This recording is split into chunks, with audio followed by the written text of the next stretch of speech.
Here we are on our final video of the day. The last video we were up to Southwest Gander, way on into Horseshoe Bend, past Curvin Brook, inside Charlie's Place boundaries, and straight down there would be Glenwood. So that is where my great, I think it's 6, would have been Charlie Francis. And my father's over there checking his lines. And this would have been the same thing that Charlie Francis done when he came up from Gander Bay and claimed this Charlie's Place would be all that ridge. We're on the, we're going to say the west side. This is a Charlie's Place boundary on the lake. So all that timber. And old Charlie would have landed between here and that's Northwest River. Salmon. And at that point there was actually seals up here too. My grandfather Grant Francis can tell you, when he worked with Waters, he used to get seals in the brook to feed them in. And moose. And then we had a great day. We almost done the full perimeter of Charlie's Place.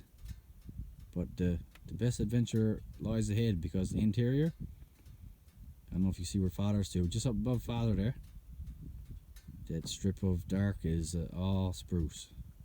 And that's what their cornbrook pulp and paper and companies are after. So a road would come down all the way down from Steel Bridge, would be up that way, come down through, and all this ridge would be would cease to exist, especially over there. You know, 63 square kilometers sounds like a lot, but I just went around in one day with not a big lot of effort. So, and on the other side of,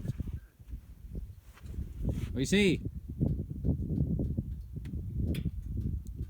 On the other side of Northwest here would be John's side, because when now, believe it or not, when Charlie Francis came up here, he was born in 1806.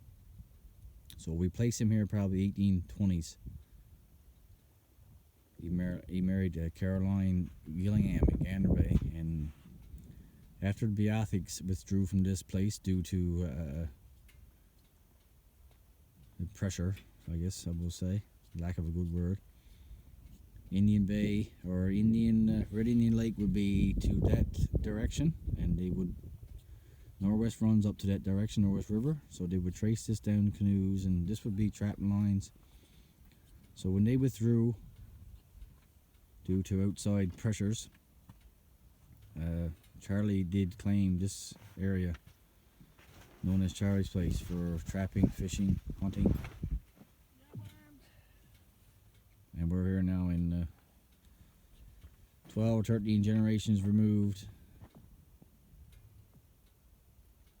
and we're doing the same thing.